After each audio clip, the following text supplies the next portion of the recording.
seguimos en este especial de La Mirada Líbero, la previa del 18 de octubre. Estamos grabando este programa hoy día, lunes 17 de octubre, y vamos a saludar ahora a la ex ministra, ex intendenta de la región metropolitana, quien estaba en ese cargo durante el estallido del 18 de octubre, Carla Rubilar. Carla, ahí estamos. ¿Cómo estás? Hola Magdalena, ¿cómo estás? Gusto saludarte. Y también a todos quienes ven La Mirada del Líbero, pues un honor estar con ustedes hoy día. Muchas gracias, Carla. Bueno, preguntarle cómo vivió usted el 18 de octubre hace 3 años atrás, digamos, cuando usted era intendenta de la región metropolitana. ¿Qué fue para usted estar en su cargo en esos momentos? Y tengo entendido que usted se encontraba justamente en La Moneda, ¿no? A ver, efectivamente, el 18 de octubre debe ser de las fechas más difíciles que me ha tocado enfrentar en política. Una fecha de una violencia inusitada, de una violencia que uno probablemente nunca en su vida esperó vivir. Nosotros ya habíamos tenido hechos de violencia importantes que se venían desarrollando ya más asociados a lo que se denominaba el movimiento estudiantil, durante varios meses, hechos que se han ido repitiendo en menor medida durante estos meses que hemos visto hace poquito, pero nosotros tuvimos muchos eventos de ese tipo asociados a corte de calle, a uso efectivamente de bombas Molotov en las pausas en los diferentes colegios organizados, cómo olvidar los hechos de violencia asociados a los liceos emblemáticos, etcétera. Y posteriormente a lo que se denominó la alza de los 30 pesos del metro y del transporte público, a inicios del mes de octubre, se intensificaron muchísimo las manifestaciones, pero también asociados a hechos de violencia, no manifestaciones pacíficas nomás, que si ustedes bien recuerdan, estaba muy asociado a lo que eran las evasiones, ¿no?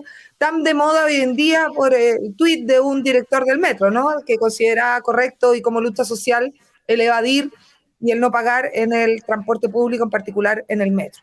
Y en ese sentido nosotros teníamos un contexto asociado a la movilización, pero una movilización que lamentablemente tenía componentes muy relevantes de violencia, en un contexto donde muchos la valoraban y la validaban.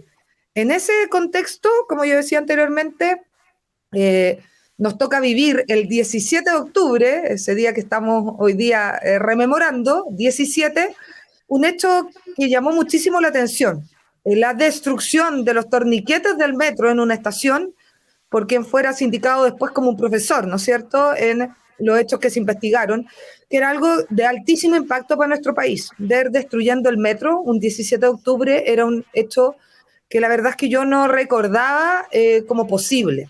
Bueno, el 18 de octubre, Magdalena, terminamos viendo 25 estaciones del metro destruidas, una enorme cantidad de locales saqueados, una enorme cantidad de daños que después se mantuvieron durante el tiempo. Y fue un día que probablemente va a quedar en la historia de este país como la cara más amarga y más triste de lo que fue denominada como la crisis de octubre del 2019. La verdad es que un día donde no hay nada que celebrar, donde sin duda hay que recordar para no volver a tener un día así, pero la verdad es que de los días más duros, más difíciles y donde probablemente no tuvimos nada bueno que sacar, lamentablemente, de esos hechos. Carla, ¿y cómo era el ambiente? ¿Cómo se vivía desde La Moneda, digamos? ¿Qué decía el presidente Piñera? ¿Dónde te encontrabas tú? Cuéntanos un poco sobre el contexto bueno, de cuando sucede esto que tú nos relatas, ¿no? Que además se ha dicho que se marca un punto de inflexión con la quema de la Torre Enel, ¿no?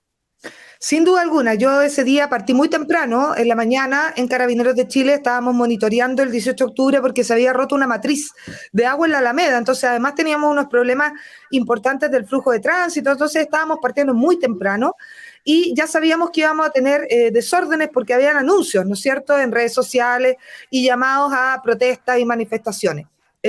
Partimos muy temprano, como digo, y ya teníamos algunos desórdenes cerca del mediodía. Ya cerca de las 2, 3 de la tarde ya teníamos algunas estaciones del metro cerradas porque los hechos estaban generando tal nivel de magnitud que era necesario de una forma evitar que se agravaran estos incidentes y por lo tanto la red del metro empezó a tener lamentablemente interrupciones con un impacto gravísimo sobre la población, porque recordemos que cuando se afectan las líneas del metro son millones de chilenos los que ven afectada su vida y no estamos hablando de las personas con más recursos, estamos hablando de las personas obviamente más vulnerables. Durante el día fueron acrecentándose estas manifestaciones y estos hechos de violencia que obligaron, ya me acuerdo, cerca de las 7 de la tarde a cerrar todas las estaciones del metro, con unos éxodos masivos de personas caminando que no tenían cómo llegar a sus hogares, con un adelanto de la hora punta del día viernes que era de altísimo impacto social. Tuvimos que pedirle ayuda a los alcaldes, Magdalena, que pusieran buses. Ellos, me acuerdo del alcalde de Las Condes, el alcalde de Estación Central, el alcalde de Santiago, quienes ayudaron a poner buses para poder hacer llegar a la ciudadanía obviamente sus casas, pero la verdad es que no pudimos dar abasto, y lo cual generó un impacto muy, muy grande en ese día, viendo eran masas gigantescas de personas caminando por las calles que no tenían cómo volver a sus hogares. Y ya cerca hoy... ¿Cómo? ¿Tú te vas a La Moneda en qué minuto?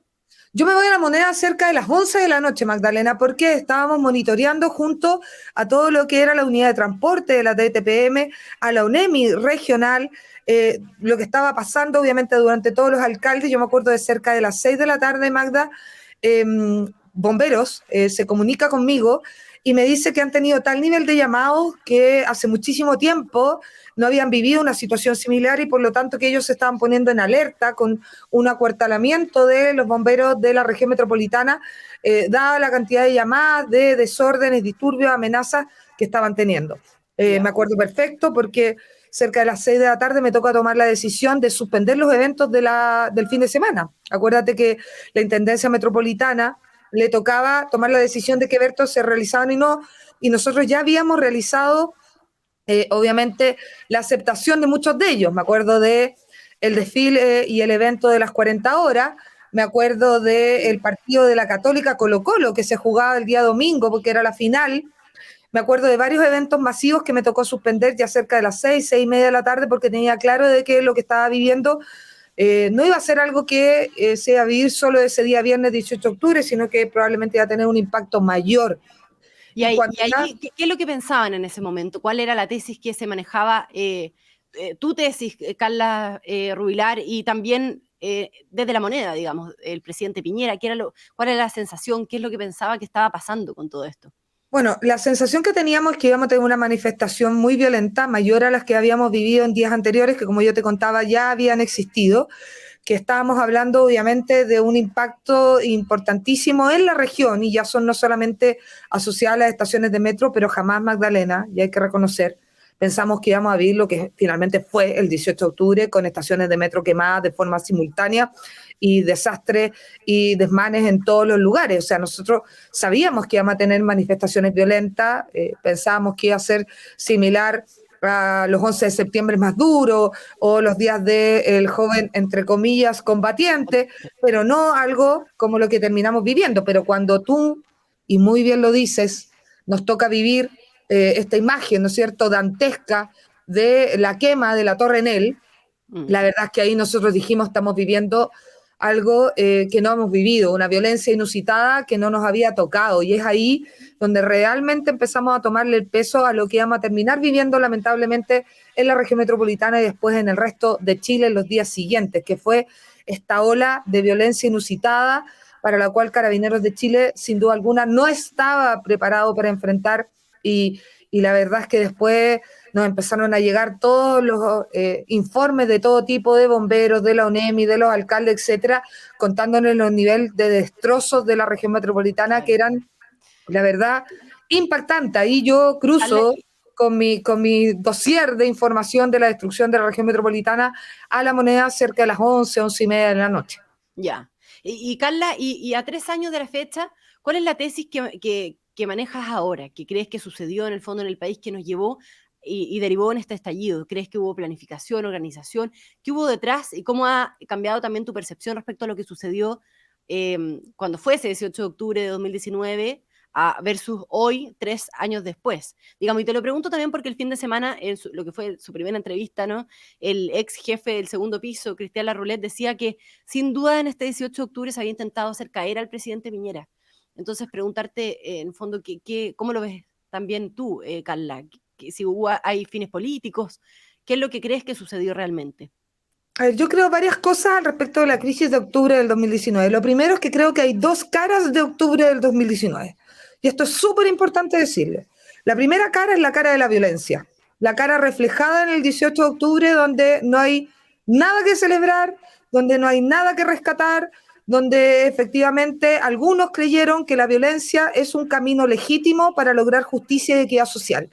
Y eso hay que decirlo con todas sus letras, la violencia nunca, nunca, ni en el pasado ni en el futuro va a ser un camino legítimo para lograr reivindicación y legítimas demandas sociales.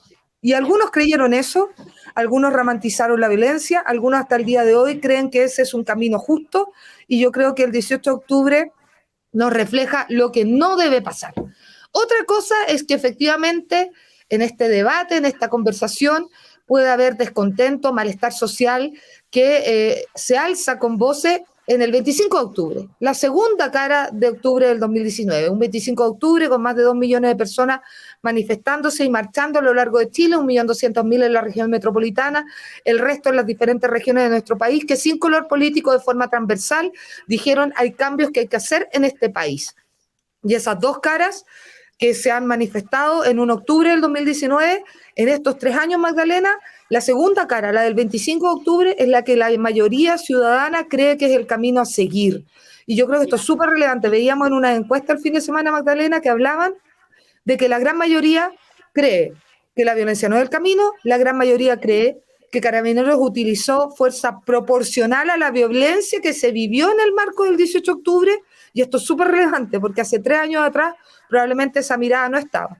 Y claro, yo creo, Magdalena... ¿Pero crees que hubo planificación o que hubo fines políticos por detrás en relación a... Yo creo que hubo gente que ocupó efectivamente lo que vivimos el 18 de octubre para tratar de desestabilizar la democracia. Nadie en este país debería querer que un gobierno no termine su mandato. Nadie que se llame demócrata debería querer que un presidente no termine, excepto el día 11 de marzo que entregue la banda a otro presidente o presidenta electo democráticamente. Hubo personas que querían que el presidente no terminara su mandato, no tengo duda alguna, pero tuvimos la capacidad, partiendo por el presidente Piñera, partiendo por la política, de poder llegar a un gran acuerdo que nos permitió ocupar la vía institucional y la democracia para resolver los problemas de la democracia, porque no son las Fuerzas Armadas las que tienen que resolver los problemas políticos, son las Fuerzas Armadas las que nos tienen que ayudar a mantener la democracia, que duda cabe. Pero yo creo que tuvimos la capacidad entre todos de poder tomar un camino institucional. Yo creo que hay que reconocer, y esto es súper importante, que hay algunos que creen que la violencia es el camino, hasta el día de hoy, y que la reivindican y la validan y la romantizan. Lo bueno, Magdalena, es que 3 años después, esa aprobación a ese camino ha bajado sustancialmente, y la ciudadanía hoy día rechaza esa posibilidad de que la violencia sea un camino de justicia social. Claro. Y eso a mí me alegra, me llena el corazón, porque fue muy difícil en esos momentos enfrentar a quienes creían, y lo hemos visto en tweets, y lo hemos visto en arqueología tuitera, que muchos de los que hoy gobiernan creían efectivamente que la violencia sí era un camino. Claro, y ese discurso ha ido cambiando, ¿no? Y también sí, en respecto a la opinión pública. Carla Rubilar, nos tenemos que ir despidiendo. Te hago la última pregunta. Si tú miras hacia atrás, digamos, 3 años después, si crees que se cometieron errores en la conducción de la crisis respecto a los temas de orden público, ¿cuál fue el aprendizaje? En tu experiencia, digamos, como intendenta de la región metropolitana, donde justamente se produjeron muchos incidentes con violencia, con barricadas, con bombas molotov, y como, bueno, muy bien tú lo has descrito también en esta conversación, ¿no? Sí, Magdalena, la verdad es que sin duda alguna podríamos siempre hacer las cosas mejor. No estábamos preparados para enfrentar esa ola de violencia inusitada que destruyó el trabajo de miles de locatarios, donde muchos de ellos todavía no recuperan su espacio, sus barrios después de 3 años.